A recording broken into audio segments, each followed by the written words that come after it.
Does inerrancy allow for variations in style and detail in the Bible? Think about a symphony orchestra. You have violins, trumpets, flutes, each with its own unique sound and style.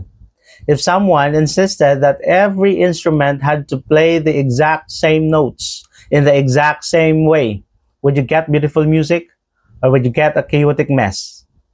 This is the challenge we face when we think about biblical inerrancy and the Bible's incredible diversity.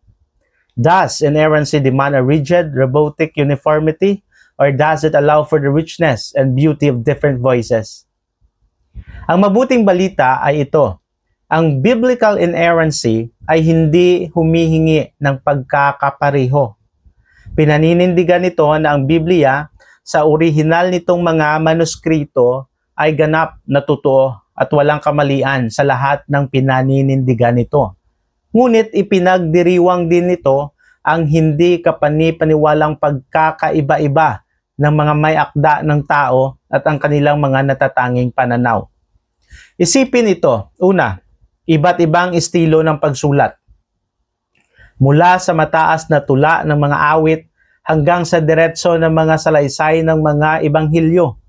Ipinapakita ng Biblia ang isang nakamangha-manghang hanay ng mga estilo ng panitikan. Kalawa, mga pagkakaiba sa mga salaysay.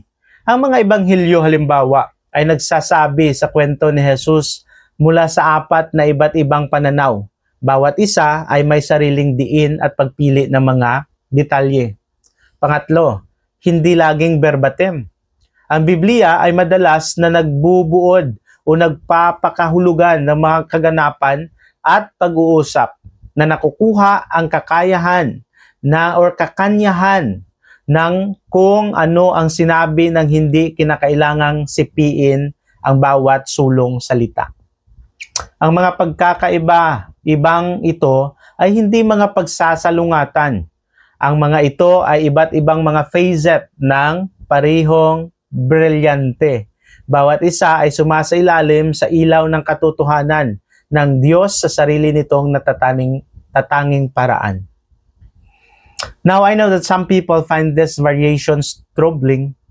They worry that if the Bible isn't perfectly uniform, it can't be trusted. But I want to suggest that the opposite is true.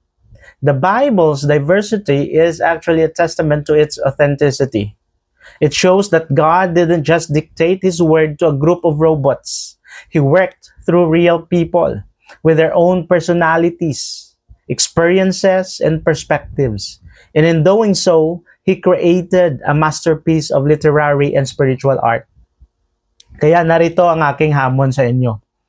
Sa susunod na babasahin ninyo ang Biblia, huwag lamang hanapin ang pagkakatulad sa pagitan ng iba't ibang mga sipi. Hanapin ang mga pagkakaiba. Bigyang pansin ang natatanging tinig at pananaw ng bawat may akda.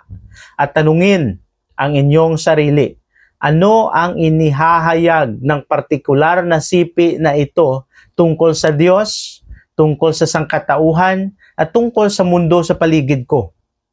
Yakapin ang Biblia sa lahat ng kanyang maluwalhating pagkakaiba-iba at matutuklasan ninyo ang isang lalim ng karunungan at kagandahan na hindi nyo alam na umiiral. 1 Corinthians 12:4-6. There are different kinds of gifts, but the same Spirit distributes them. There are different kinds of service, but the same Lord. There are different kinds of working, but in all of them, and in everyone, it is the same God at work. Pagpalain nawa tayo ng Panginoon.